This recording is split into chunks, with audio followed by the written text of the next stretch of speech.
যদি calling feature বাদে জাতীয় স্মার্টওয়াচের কথা ওঠে তাহলে প্রথমে আসে হেলো LS02 অথবা ওয়াচ 2 প্রো এই দুটি স্মার্টওয়াচের কথা। বাট কলিং ফিচার সহ যদি কোনো জাতীয় স্মার্টওয়াচ থেকে থাকে তাহলে কিন্তু কিসলেক্ট ব্র্যান্ডের KS সিরিজের স্মার্টওয়াচগুলো। অ্যান্ড ফাইনালি KS সিরিজের নিউ মডেল আমাদের হাতে এসেছে অ্যান্ড সেটা হচ্ছে কিসলেক্টের Ks2 calling smartwatch. 3ATM waterproof rating, Alexa voice control, রয়েছে 60 হার্জ রিফ্রেশ রেট, পাশাপাশি ডুয়েল কোর চিপসেটের মতো সব আপগ্রেড আনা হয়েছে স্মার্টওয়াচটিতে। সবটা নিয়েই কথা হবে, তার আগে বক্স কন্টেন্টটা দেখে আসা যাক।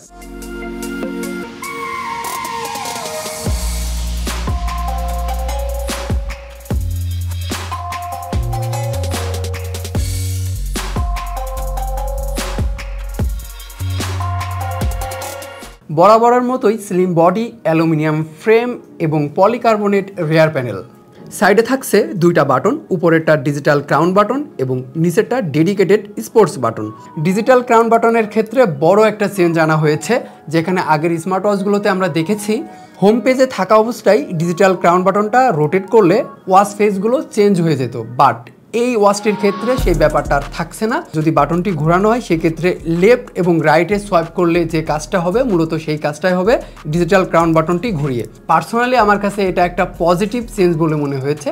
ধরুন আপনার পছন্দের একটা ওয়াচ ফেস আপনি আপনার ওয়াচে সেট করে রেখেছেন, বাট অনাকাঙ্ক্ষিতভাবে যদি এই ক্রাউন বাটনটি ঘুরে যায় সেক্ষেত্রে কিন্তু আপনার ওয়াচ ফেসটিও চেঞ্জ হয়ে যাওয়ার সম্ভাবনা থাকে। বাট এই ওয়াচটির ক্ষেত্রে সেই অনাকাঙ্ক্ষিত ঘটনাটি আর ঘটবে না। ম্যাগনেটিক এবং সিলিকন ভেরিয়েন্টের সাথে দুইটা স্ট্রাপ পাওয়া যাচ্ছে, যার সাইজ 22 মিলিমিটার। রয়েছে 3ATM ওয়াটারপ্রুফ রেটিং, যেটা একটা কলিং স্মার্ট ওয়াচের জন্য খুবই গুরুত্বপূর্ণ। কলিং স্মার্ট ওয়াচগুলোতে অ্যাজ ইউজুয়াল আমরা দেখে থাকি IP68 ওয়াটারপ্রুফ রেটিং দেওয়া থাকে, যেটা দিয়ে সর্বোচ্চ আপনি হাত ধোয়ার কাজে ইউজ করতে পারবেন। বাট 3ATM ওয়াটারপ্রুফ রেটিং থাকার কারণে আপনি এই স্মার্ট ওয়াচটি পরে গোসল করা, অজু করা, হাত ধোয়া সব কিছুই করতে পারছেন। তাছাড়াও ওয়াচটিতে রয়েছে ওয়াটার ড্রেনেজের সুবিধা, যেটার কারণে যদি হালকা পাতলা পানি ঘড়ির ভিতরে প্রবেশও করে আপনি সহজেই সেটা দিয়ে বের করে দিতে পারবেন। Now let's talk about display. দেওয়া হয়েছে 2.5D সুপার ডাইনামিক ডিসপ্লে, যার সাইজ 2.01 ইঞ্চ, যেটা একটা অ্যামোলেড প্যানেল, যার রেজুলেশন 410x502। সব থেকে বড় ব্যাপার হচ্ছে ডিসপ্লেতে 60 হার্জ রিফ্রেশ রেট ইউজ করা হয়েছে, যার ফলে স্মুথ UI পারফরমেন্সের পাশাপাশি লেটেন্সি ফ্রি টাচ এক্সপিরিয়েন্স পাওয়া যাবে।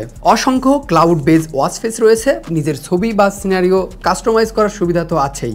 একটা না দুইটা না, 6টি AOD স্টাইলের সাথে স্মার্ট ওয়াচটিতে অলওয়েজ অন ডিসপ্লে ফিচারটি রয়েছে।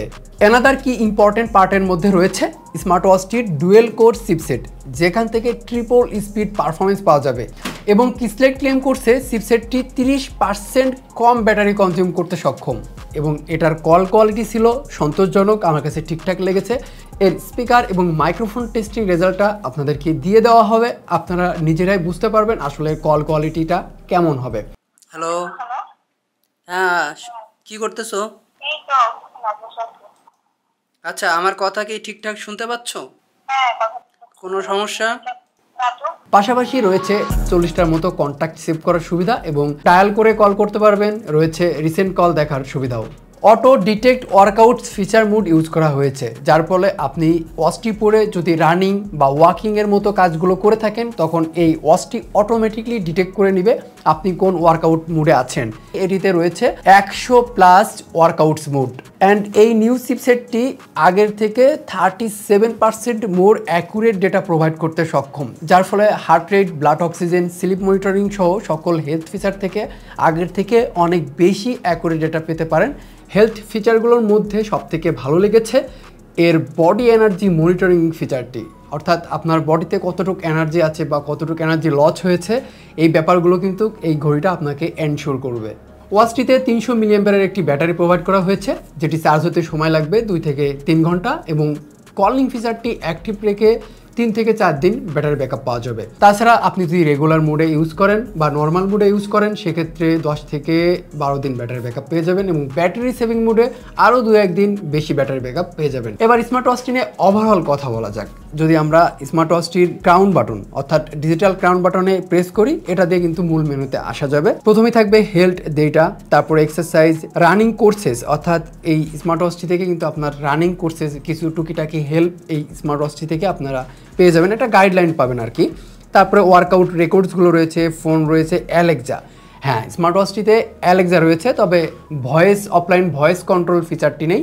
অ্যালেক্সার মাধ্যমে আপনারা অ্যালেক্সা সাপোর্টেড ডিভাইসগুলো কিন্তু কন্ট্রোল করতে পারবেন, যেমন বাল্ব, ফ্যান, অন্যান্য যে ডিভাইসগুলো আছে যেগুলো অ্যালেক্সা সাপোর্ট করে সেই ডিভাইসগুলো সহজেই কন্ট্রোল করা যায়। তাছাড়াও অ্যালেক্সাকে কমান্ড করে আপনারা হার্ট রেট, মিউজিক, এই ধরনের ফিচারগুলো কিন্তু অন করতে পারবেন। তারপরে রয়েছে ইভেন্ট রিমাইন্ডার, ক্লক, ওয়েদার, মিউজিকের ক্ষেত্রে যে ব্যাপারটা হয়, আপনার ফোনের সকল মিডিয়া আপনি কন্ট্রোল করতে পারবেন, কিন্তু কোনো মিউজিক স্মার্ট ওয়াচটি দিয়ে প্লে করা যাবে না, অর্থাৎ স্মার্ট ওয়াচটিতে কোনো মিউজিক প্লে হবে না, এই সুযোগটা থাকছে না। তারপরে রয়েছে camera control, fine phone, flash light এবং সেটিংস থেকে আপনারা ওয়াচ ফেস, এওডি, আমি যেটা বলছিলাম যে এওডি ফিচার আছে, সেখানে যে আপনারা এওডির স্টাইলগুলো চেঞ্জ করতে পারবেন। তার নিচে রয়েছে সাউন্ড অ্যান্ড ভাইব্রেশনের ক্ষেত্রে আপনারা ইনকামিং কলার যে টিউনটা আছে সেই টিউনটা কিন্তু চেঞ্জ করতে পারবেন। বেশ কয়েকটা টিউন দেওয়া আছে, এই টিউনগুলো কিন্তু আপনারা চেঞ্জ করে নিতে পারেন ইনকামিং কলিংয়ের ক্ষেত্রে, অ্যালার্মের ক্ষেত্রে, অথবা বিভিন্ন নোটিফিকেশন টোনগুলো কিন্তু চেঞ্জ করার সুযোগ রয়েছে। তাছাড়াও ভলিউম লেভেল আপ ডাউন করার সুযোগ তো এখান থেকেই পাবেন। এছাড়াও ডিসপ্লে ব্রাইটনেস, অ্যাপ ভিউ অর্থাৎ এর মেনু স্টাইল, 3টা মেনু স্টাইল পাবেন। Do not disturb mode, auto detect workouts রয়েছে। সিস্টেমে গেলে আপনারা restart, power off, pair with new cellphone, এই ফিচারগুলো পেয়ে যাবেন। এর বাইরে আমরা যদি উপর থেকে সোয়াইপ করি, কুইক সেটিং পেয়ে যাবেন, সেখানে ওয়াটার ড্রেনেজের সুবিধা রয়েছে। তাছাড়াও রয়েছে ব্যাটারি সেভিং মুড। স্মার্ট ওয়াচটির আরেকটা ফিচার ভালো লেগেছে, যেটা হচ্ছে কাভার টু স্লিপ। এই মুডটা অন করলে স্ক্রিনের উপরে হাত রাখলেই স্ক্রিনটা অফ হয়ে যাবে। তো এখন আমরা স্ট্রং পয়েন্ট এবং উইক পয়েন্ট নিয়ে আলোচনা করব। শুরুতেই উইক পয়েন্টের প্রথমেই থাকছে বাংলা সাপোর্টেডের ব্যাপারটি। স্মার্ট ওয়াচটি বাংলা সাপোর্টেড না এবং বাংলা টেক্সটগুলো শো করে না। তারপরে রয়েছে ক্যালকুলেটরের বিষয়টি, যেটা এই স্মার্ট ওয়াচটিতে আমরা পাইনি, এবং মিউজিক কন্ট্রোলের ক্ষেত্রে শুধুমাত্র মিউজিকটা কন্ট্রোল করা যাবে, এই স্মার্ট ওয়াচটিতে প্লে করা যাবে না। আগের ভার্সনগুলোতে কিন্তু বিল্ট ইন গেম দেখেছি, বাট এই স্মার্ট ওয়াচটিতে আমরা বিল্ট ইন গেম পাইনি। তবে এখন পর্যন্ত জানা যায়নি যে আপডেটের পরে আসলে এই ফিচারগুলো পাওয়া যাবে কিনা। এবার স্ট্রং পয়েন্টগুলো নিয়ে কথা বলা যাক। রয়েছে প্রথমেই কুইক রিপ্লাই, যেটা ফেসবুক মেসেঞ্জারের টেক্সটের ক্ষেত্রেও কুইক রিপ্লাইয়ের সুবিধা আছে, এবং এই কুইক রিপ্লাইগুলো আপনারা চাইলে কাস্টমাইজ করে নিতে পারবেন। দ্বিতীয় ইম্পর্টেন্ট ফ্যাক্ট হচ্ছে অ্যালেক্সা ভয়েস কন্ট্রোল, যেটা বর্তমানে সময়ের সাথে খুবই গুরুত্বপূর্ণ। তারপরে রয়েছে ডুয়েল কোর চিপসেট, যেটা খুবই গুরুত্বপূর্ণ, লো পাওয়ার কনজাম্পশন এবং অ্যাকুরেট ডেটা পাওয়ার ক্ষেত্রে বেশ ভূমিকা পালন করে এই ডুয়েল কোর চিপসেট। 3ATM এই ফিচারটাও কিন্তু খুবই গুরুত্বপূর্ণ। And finally 60 hertz refresh rate display এবং auto detect workout feature. Smart ওয়াচটির বর্তমান মূল্য 8,699 টাকা। অর্ডার করুন মোশন ভিউয়ের ওয়েবসাইট থেকে, অথবা ভিজিট করুন আপনার নিকটস্থ মোশন ভিউয়ের আউটলেটে। আজ এ পর্যন্তই। স্মার্ট ওয়াচটি নিয়ে আপনার এক্সপিরিয়েন্স শেয়ার করতে পারেন আমাদের কমেন্ট বক্সে, অথবা নতুন কোনো কোয়ারি থাকলে সেটাও কমেন্ট বক্সে কমেন্ট করতে পারেন।